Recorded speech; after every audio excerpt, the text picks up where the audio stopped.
Hello and welcome to the Birthing the New podcast, where we discuss how we as business owners, mothers, and leaders actively create new, more generative, sustainable, and soulful paradigms, both in our work and in our families. I'm your host, Emily Nachazel.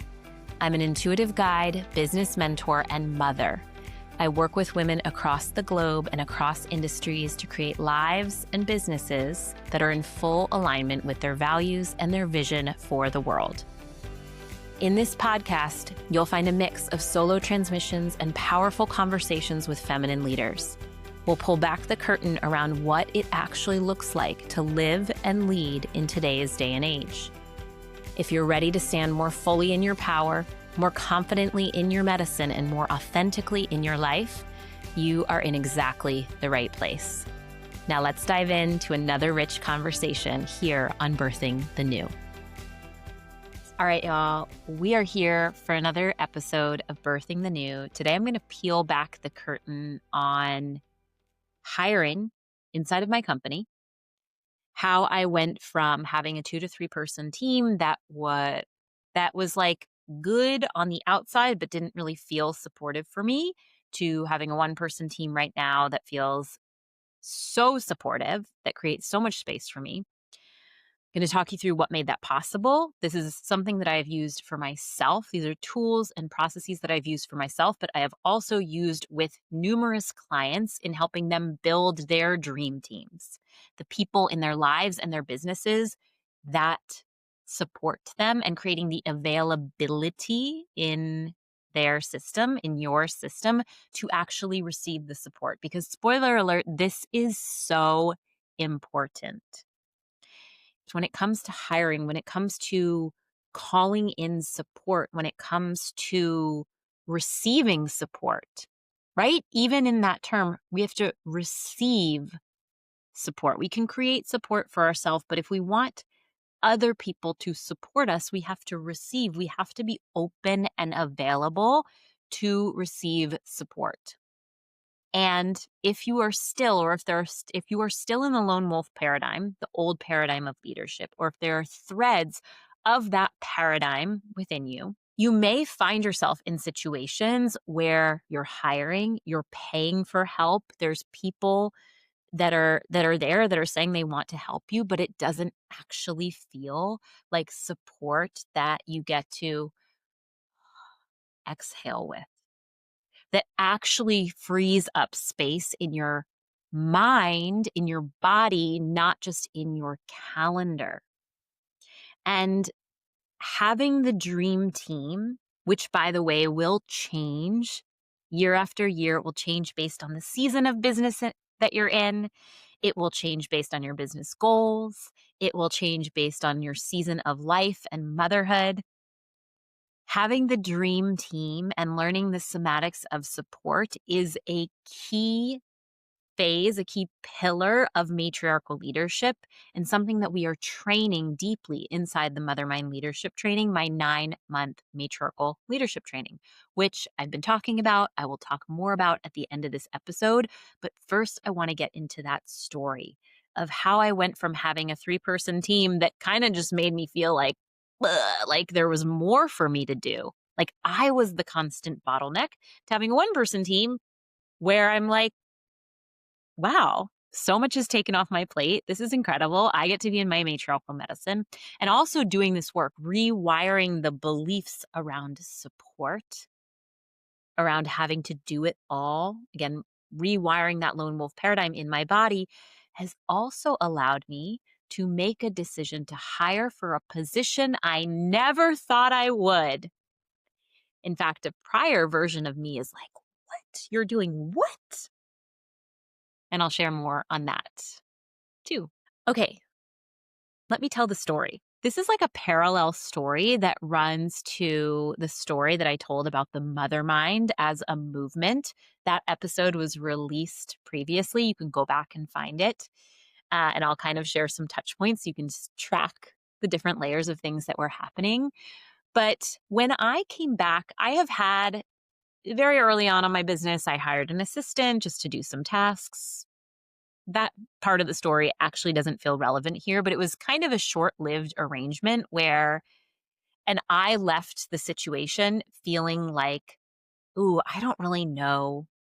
I don't really want to run a team. I don't really know how to run a team. This is uncomfortable. Has anybody said that? Like, I don't really want to run a team. I didn't get into this business to manage people. It's probably easier for me to do it. It's easier for me to just do it myself. So that was my first experience in hiring someone within my business. Fast forward to becoming a mom, I came back from my maternity leave and knew I needed to hire someone. Like that was just so super clear to me. I before there were tasks like I'm actually someone who likes to be able to get into the behind the scenes of things and understand what's going on there. And even as I say that, I'm like, I don't know if that's true. That's probably lone wolf. That's probably lone wolf. Like, I need to be able to figure it all out and do it all myself. I do think that there's something empowering in being able to at least go in and tweak your own web pages or make subtle tweaks to certain tech things, design things. Anywho, I digress. I had this situation. I was like, I don't want to run a team. That's not why I got into this. I don't even really want a big business. But then I come back from my first maternity leave and I'm like, I need to hire someone. I don't have the time because also my husband and we uh, didn't have any childcare at the time. We have beautiful family that comes in and helps, and he works for himself and I work for myself. So we were juggling schedules and making it work. And still, I saw where I wanted my business to go. This is one point where I really wanted to scale. I was like, yes, we're going to grow the mother mind. I'm launching this program, Matriarch. And I knew that I couldn't do it all myself. And I actually got to a point, and I think that this is really a good thing. This is where, when we learn to listen to our emotions and we get to listen to what's underneath it, there's actually such juice.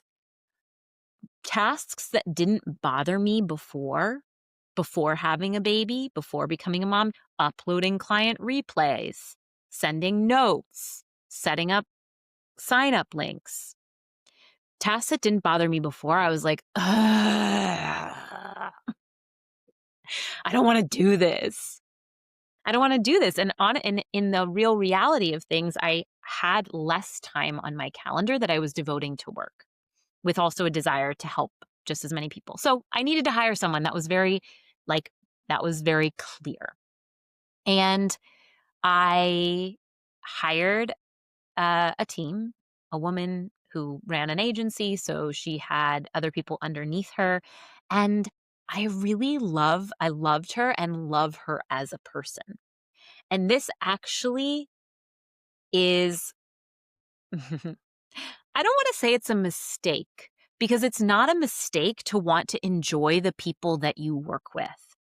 But one mistake that I think feminine leaders, and especially folks who maybe don't have experience in hiring, which, hello, is most people when they start a business, most people didn't have a history in HR. And that's same to me, not why you got into your business. You got into your business to do your matriarchal medicine, to do your medicine work, to share your magic with the world. So yeah, we tend to hire based on personality. And I think I did that. And I felt safe with these people because we had many colleagues in common and friends. And it was beautiful for the period that it was. But what I recognized very quickly, so we started with a certain number of hours, and my brain was saying, do more. Like, you need to hire them more. We can see the math.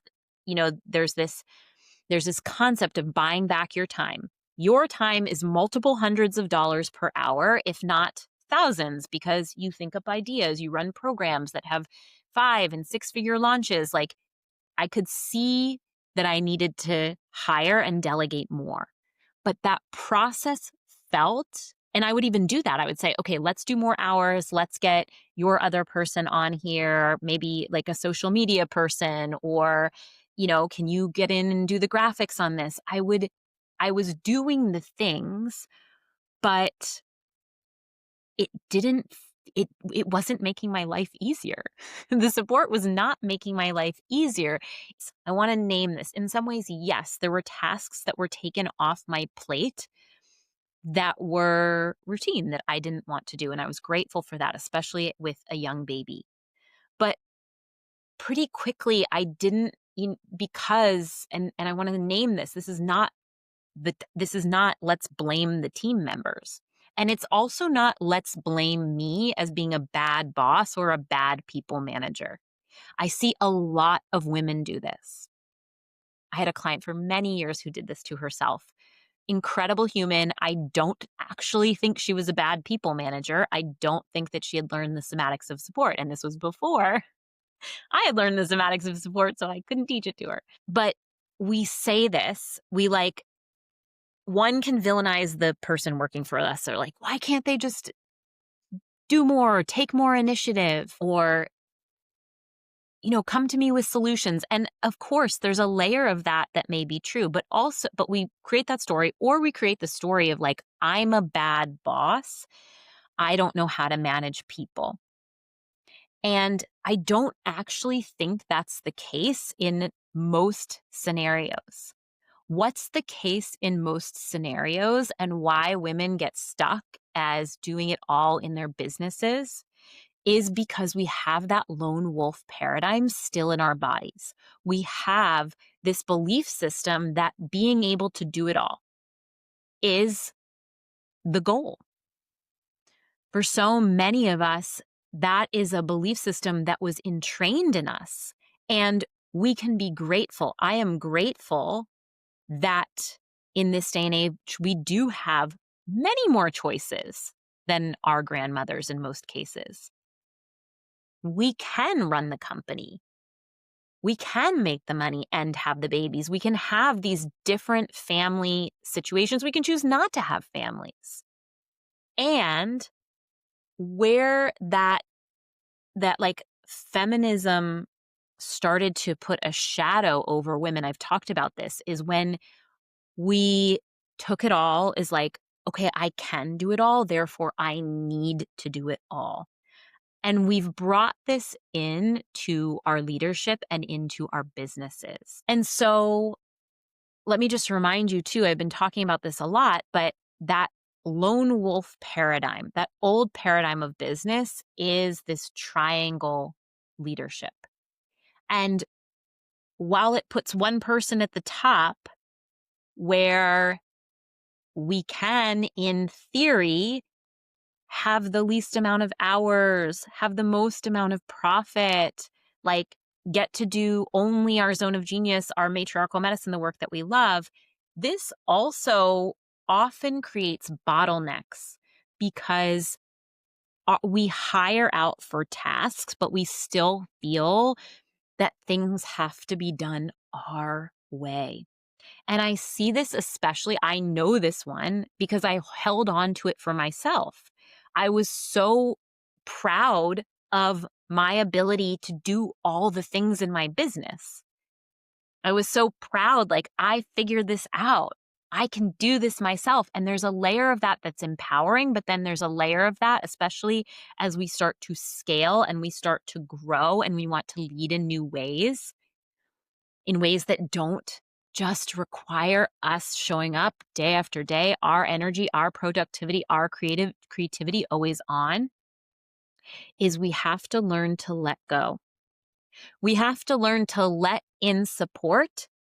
And sometimes that means dropping balls. Sometimes that means dropping balls. So I said I was going to tell you this story and I kind of got sidetracked. Anyways, I had this team. They were great. I love them. And at the same time, I was feeling like, this isn't working.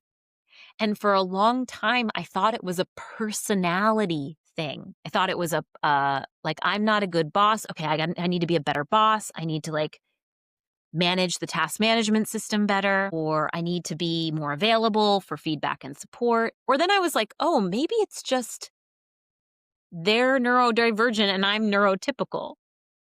These are our own words. Sometimes I think I mostly think I'm neurotypical, but also, I don't know. Anywho, sorry, I'm just looking outside.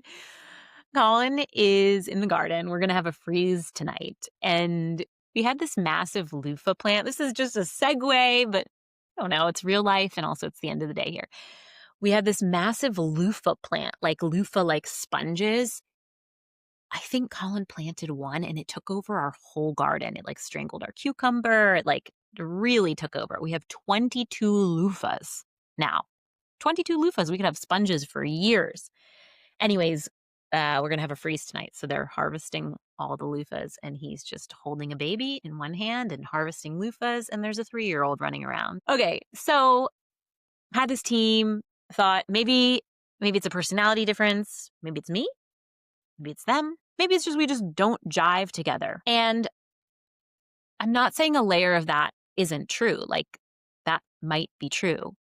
But in looking back, in doing the work that I've done, I recognized that I was still holding on to that torch of like, we're doing it all my way, right? Like these SOPs, I created these standing operating procedures. They have to be done my way. The way that thing is designed, that doesn't look like my way. We got to do it my way. And that was programmed in my body. And then it was showing up and it was creating a lot of overwhelm. It was creating a lot of bottleneck because I had to personally review everything to make sure it was my way. This is not the same of having standards and protocols in your business. Standards and protocols can help this, but also what I had to learn was being able to let go. Being able to let go of perfection, needing to let go of it being my way, like knowing where it was important for me to come in as CEO, as person who has been in this business longest, as person who sees the big picture, knowing where it was important for me to come in and say, oh, this little detail isn't right, or this thing isn't how we do it here, but also learning to let go of perfection. And in that, there's like a letting go. It's kind of like a trust fall, but when it comes to like task management in your business, is trust falling and trusting that I'm hiring people who are capable, who are skilled, and who have their own medicine. And so, yes, there is a layer. This is a different way to look at hiring. And so when I went to hire my team now, my person now, shout out to Jenna, which the story of how I hired her is a great one. So I'll tell that in just a minute. But yes, it's looking at the tasks that you desire help with as a leader, but it's also looking at the traits that you desire and hiring other leaders, maybe not other leaders, but other women who are in their medicine, in their zone of genius. Because when you hire people that are in their zone of genius, in their matriarchal medicine, then you can step back. Like, oh yeah, she's got this. She's not just doing this job to like check the boxes and log the hours. She's doing this because she genuinely loves this. And so there's part of that. Maybe this is idealistic, but I lead from an idealistic place. That's how I want to employ people. I want people in my business who are doing what they love, who are better than me at doing the different tasks. And not just at the tasks, but at the vision, at the ownership, at the project management side of it. And so, again, there is a strategic side to this. I had to shift my control over my relationship with control and my relationship with dropping balls and doing everything my way. And not just on a mindset level of like, I guess I got to drop those balls. Here's what happens when we drop balls, either in business or in life, which is sometimes dropping balls is essential. Oftentimes, any big up-level portal, there's always been balls that have dropped for me, and there's good from it. When we drop balls, here's what happens. One, we drop the ball and we're like, oh, that actually didn't matter. Oh, I didn't need a second reminder email going out. Oh, I didn't need to check in on that client that many times. We didn't need to send replay emails. We can just post a Zoom link in our Telegram chat. So sometimes when we drop balls, we realize that there are things we are doing inside of our business just because we think we should, or because that was the old way. That was the way that we were trained or taught or picked up somewhere. And so when we drop the ball, we're like, oh, cool. I don't need to carry this ball anymore. The second thing that happens when we drop balls is somebody else picks it up. Now, this means we have to be playing with other people. We have to have people in space with us. But someone else can only pick up the other ball if we've let it go. And I've seen that to be true when I give my team more spaciousness, more creative freedom, more authority and agency, which, by the way, in some ways feels scary and like still for my body. I used to say that I help women build businesses that feel good. Like we get feel good business strategy. That only gets you so far. If you really want to make an impact, if you really want to grow big, and if you really want to stretch yourself, you have to do things that are uncomfortable. Lifting weights is uncomfortable. You build muscle. We're not saying that you have to do something that is like against your nature every single day.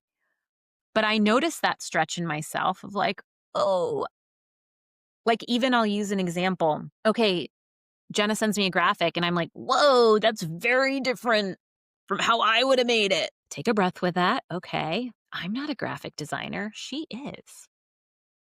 Okay, let me just play with this a little bit. And it gets to be this dance of where am I holding on to an old way because it's just the way that we've been doing things? And is that actually supportive? Is that supportive for me? Is that supportive for my business? Is that supportive for my clients? So when we drop balls, when we allow other people to pick things up, when we allow other people to carry pieces of our business, this is where we actually feel supported. That process of dropping the ball, or that process of letting go of control, letting go of perfectionism, letting go of like, this is the way we do things, that might feel uncomfortable. And that is why we have this space of the Mother Mind Leadership Training, a whole module inside of this space around the somatics of support. And I'm going to use a body example. We have this structure in our body, our bones, right? Now, sometimes, this is a very alive example for me, sometimes life, we like carry things, right? And we get used to carrying things in a certain way because it's easy for us. I carry my babies on my right hip. When I carry a baby, whether it's a 15-pound 6-month-old or a 36-pound 3.5-year-old, if I carry them on one side, my muscles, my support system, my structure is going to change, and my support system, my muscles are going to adapt. Now, that's fine. Our bodies are designed to move in different dynamic ways. But if we keep doing things one way and weighing one side, me carrying everything in my right side, I'm going to get an injury. This is very common in mom world to get this like shoulder injury. I had this really bad with Flynn. I went to the chiropractor. I'm like, oh my gosh, I did some crazy worst case scenario thing in my head where I was like, I'm pretty sure I have breast cancer. Like that was my, yeah, that's where we're going. And he immediately was like, oh, you're a mom? You have a 2-year-old? What side do you carry your son on? He said, do you carry your son on both sides? And I was like, no, I just carry him on the right side. He gave me adjustment, like some needle points. And his assignment for me before any sort of like physical therapy or anything else was carry your baby on both sides. Y'all, the pain went away.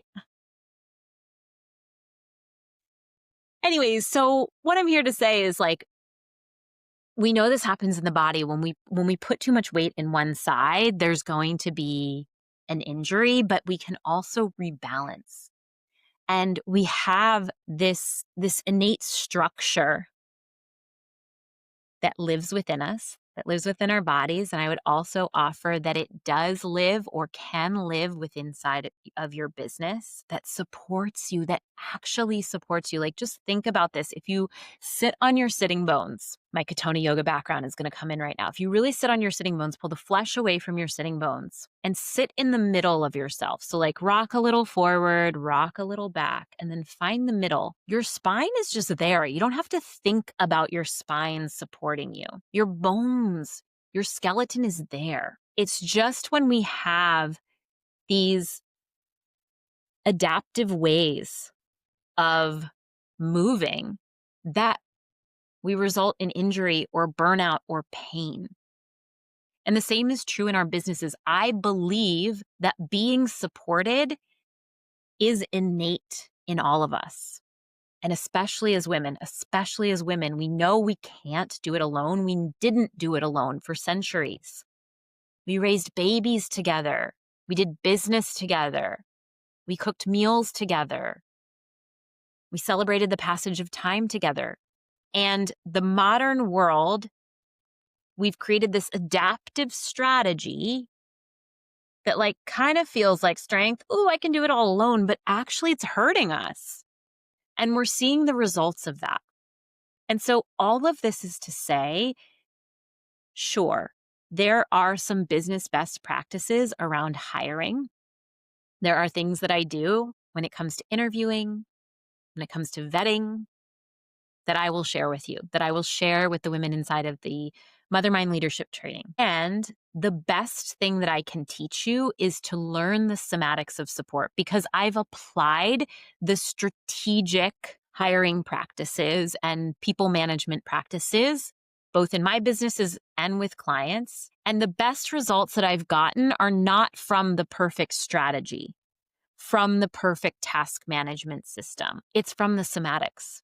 It's from shifting the beliefs in my body and in clients' bodies that you get to be supported, that you don't have to carry it all alone. Wait, y'all, before we go, I realized I didn't finish the story around how I hired my current gal, Jenna. Shout out to Jenna, who's editing this episode. So I actually, I'm sorry. I'm sorry I didn't finish the story. It's really important. It ties it all together. The dropping balls, the somatics of support. So anyways, I got to this place with my old team where I was like, I know that this isn't the path forward. I don't have someone else lined up. And I was like in my first trimester, or I think I was in my first trimester of pregnancy. And it was like like getting towards year end.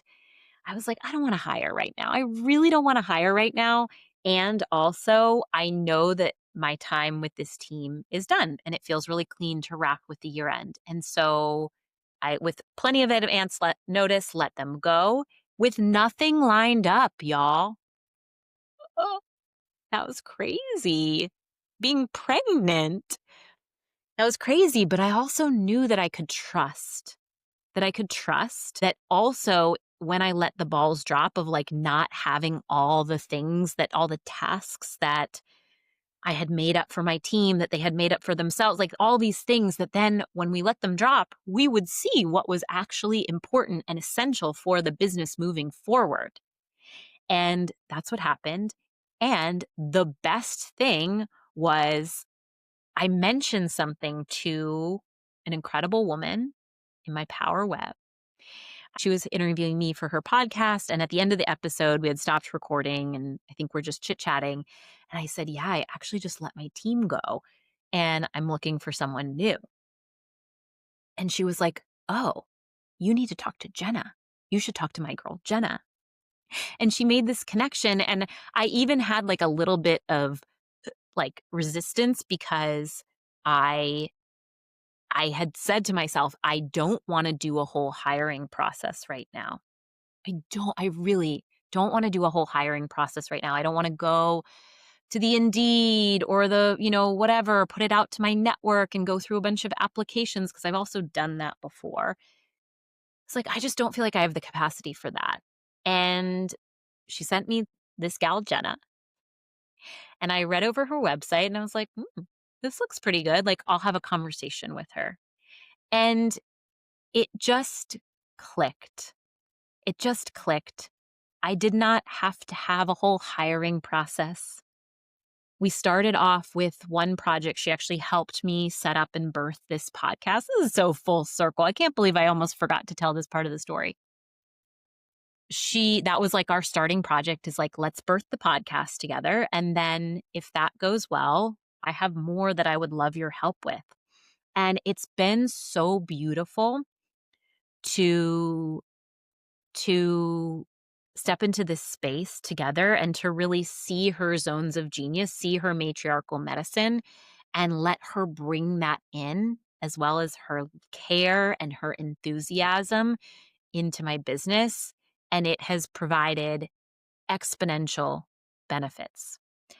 And again, I attribute this to the dropping the balls, to being able to have that energetic trust fall and to learn the somatics of support so that I could be available. Because there's a way that a year ago, no, this was a year ago, but like a year before or 2 years before, I wouldn't have been available for that sort of support. Jenna takes things from start to finish. Also brings her creative spin in.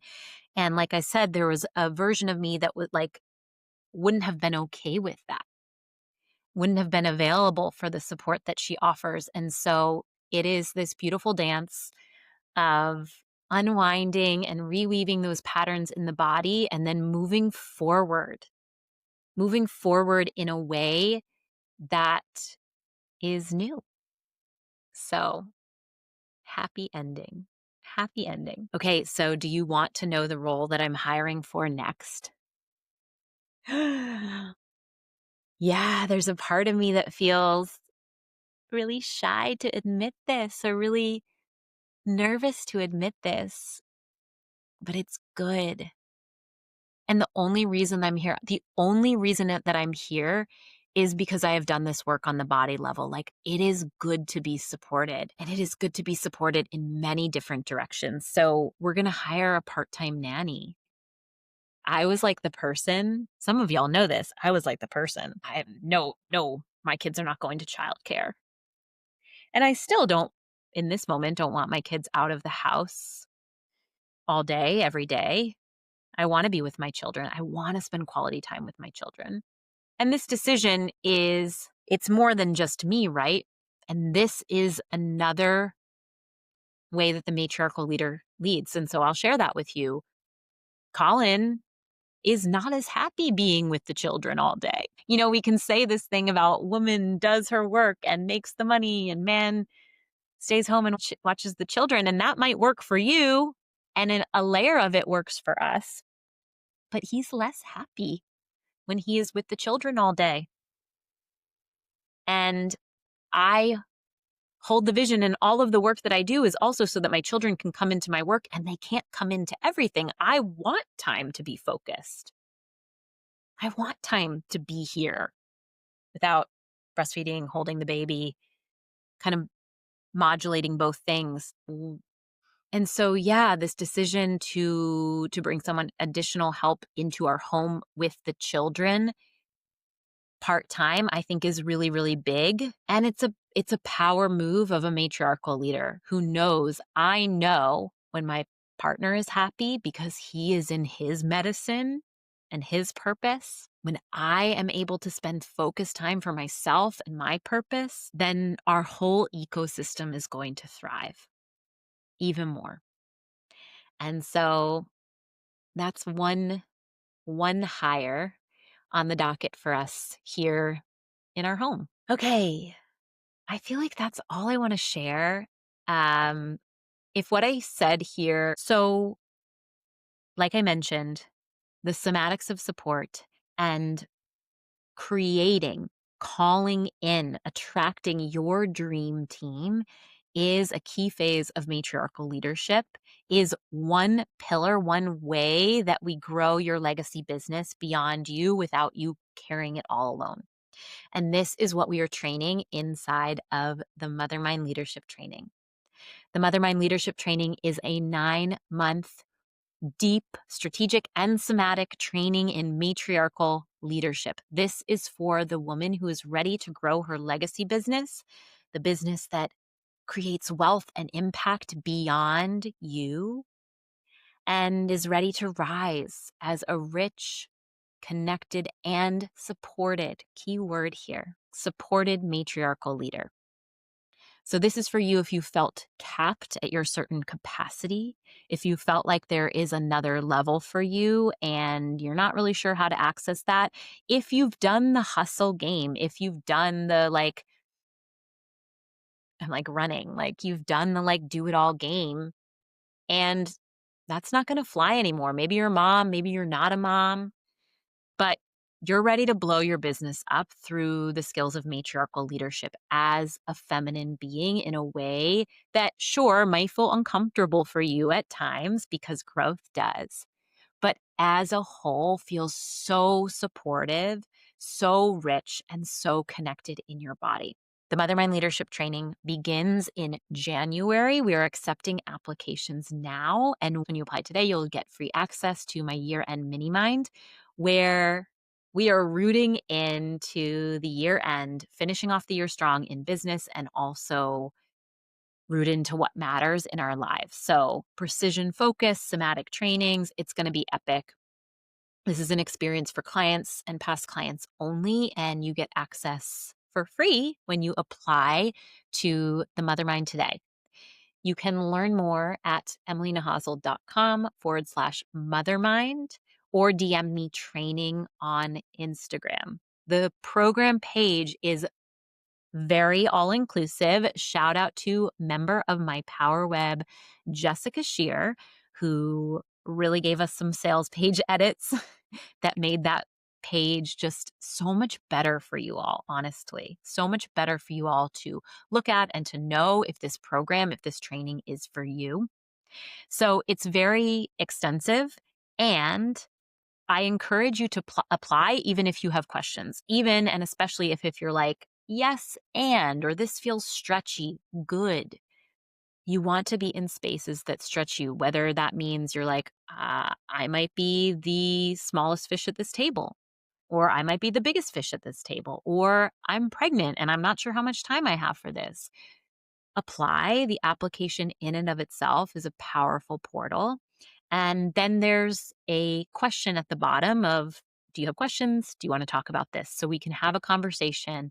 We can talk through any resistance that's coming up for you. You all know resistance. I don't say that resistance is a green light. I say there's gold in resistance. There's something there. And so we'll talk through what's coming up for you. And if you're like, yes, I've been waiting for this, I've been looking for something like this, I've been looking for a space to blow up my business in the best way possible, but not in a way that asks me to sacrifice my values, then I'm so happy you're here. Again, you can learn more at emilynachazel.com/mothermind. That's where you'll see all the program details, dates, curriculum, testimonials from past clients. And that's also where you will apply. The application is short. It helps me get to know you. Even if I know you already, helps me get to know what you're trying to do in 2026 and honestly say if this is a good fit for you. And I am not, this is a pro skill matriarchal leader. I will tell you no. I will refer you out either to one of my programs or to a colleague, or just say I don't think that this is the best fit for you if I honestly don't think that you can 10x your investment inside. So learn more, emilynachazel.com/mothermind or DM me training on Instagram.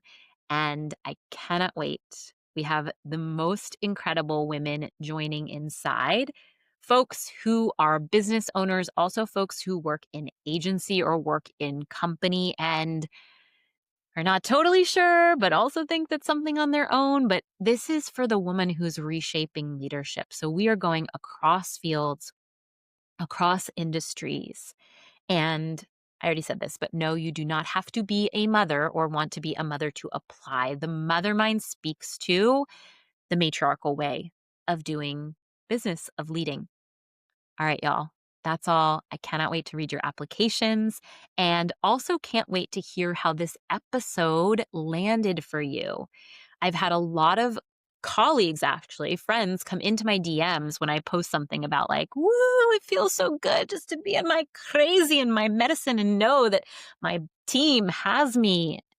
And they're like, wait, how? That seems like a success code. And yeah, it is a major success code. It is a huge unlock when you learn these skills of the dream team, the somatics of support, so much opens up. Okay, y'all. That's all. I will see you soon. I'm going to go squeeze my babies now, and I can't wait to hear how this lands for you. Thanks so much for listening to this episode of Birthing the New. I'd love to hear which pieces of this conversation resonated most for you. You can find me on Instagram at Emily Nachazel and on Substack at Birthing the New. Substack is also where you'll find the complete show notes and any resources mentioned in the episode. If you love this conversation, please subscribe, rate, and review the podcast wherever you listen. This is how others find the show, and I so appreciate the support.